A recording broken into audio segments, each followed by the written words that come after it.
Okay, second మనం last వీడియోలో method without return type and without parameters చూసాం. ఇప్పుడు second category method without parameters with return type చూద్దాం. ఓకేనా? So again I'm taking box class contains 3 instance variables with height depth. Last previous వీడియోలో మనం volume అనే మెథడ్కి ఏం return type ఇచ్చాం? Void. ఇక్కడ విత్ రిటర్న్ టైప్ అన్నాం, అంటే ఇక్కడ రిటర్న్ టైప్ మెన్షన్ చేయాలి. లాస్ట్ వీడియో ఏం చేసింది? వాల్యూమ్ని ఫైండ్ అవుట్ చేసి ఇక్కడే డిస్ప్లే చేసింది. ఇప్పుడు ఏం చేస్తుంది? ఇక్కడ డిస్ప్లే చేయదు, తీసుకెళ్ళిపోతుంది. So I'm taking last return statement, return volume 1. ఇక్కడ ఏ డేటా టైప్ అయితే మనం రిటర్న్ చేస్తున్నామో సేమ్ అదే డేటా టైప్ ఇక్కడ మెన్షన్ చేయాలి. వాల్యూమ్ 1 ఏ డేటా టైప్? డబల్.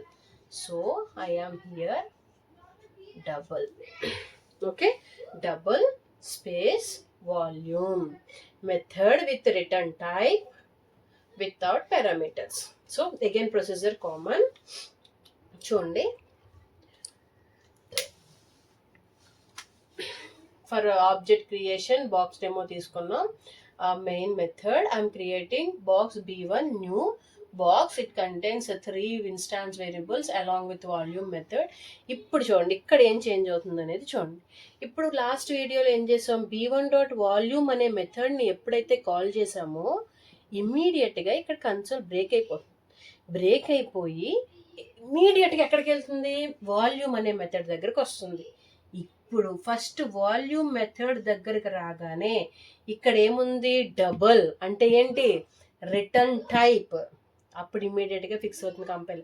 ఓకే, నేను ఈ వాల్యూమ్ మెథడ్ లోపలికి ఎంటర్ అయ్యి ఆ మెథడ్ని నుంచి ఎగ్జిట్ అయ్యే ముందు కంపల్సరీ డబల్ డేటా టైప్ ఉన్న వాల్యూని తీసుకుని వెళ్ళాలి. ఎక్కడికి కాల్ అవుతుందో అక్కడికి అని ఇక్కడే ఫిక్స్ అవుతుంది ఇది.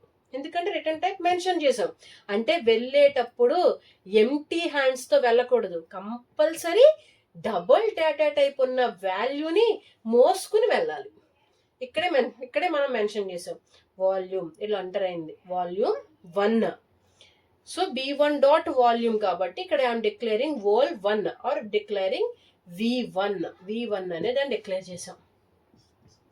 So V1 equal to with into height into depth. B1.width, B1.height, B1.depth. 10 into 10 into 10. ఎంత ఆ క్యాలిక్యులేట్ అయిన డేటా ఇప్పుడు వాల్యూ ఎందులో ఉంది? V1. ఇక్కడ ప్రింట్ చేయట్లా, రిటర్న్ V1 అంటే ఆ రిజల్ట్ V1 అనే రిజల్ట్ని తీసుకుని రిటర్న్ అయిపోవాలి. ఇమీడియట్గా V1ని తీసుకుని, ఇప్పుడు ఫర్ సపోజ్ ఇది V1 కదా, అది తీసుకుని ఎక్కడ కాల్ అయ్యిందో అక్కడికి వచ్చేస్తుంది. ఎక్కడ కాల్ అయ్యింది? ఇక్కడ కాల్ అయ్యింది, ఇక్కడికి వస్తుంది. ఇప్పుడు దీని చేతిలో ఏముంది? V1 రిజల్ట్ ఉంది, V1 ఉంది. ఆ V1ని ప్రింట్ చేయాలి. V1ని మనం డైరెక్ట్గా ప్రింట్ చేయాలి అంటే system.out.println B1.వాల్యూమ్ ఇస్తే డైరెక్ట్గా ప్రింట్ అవుతుంది. మనం ఏం చేస్తున్నాం? ఈ వాల్యూని ఇంకొక వేరియబుల్లోకి స్టోర్ చేసుకుంటున్నాం. So for that I'm declaring double V2. So ఎప్పుడైతే డబల్ V2 అన్నామో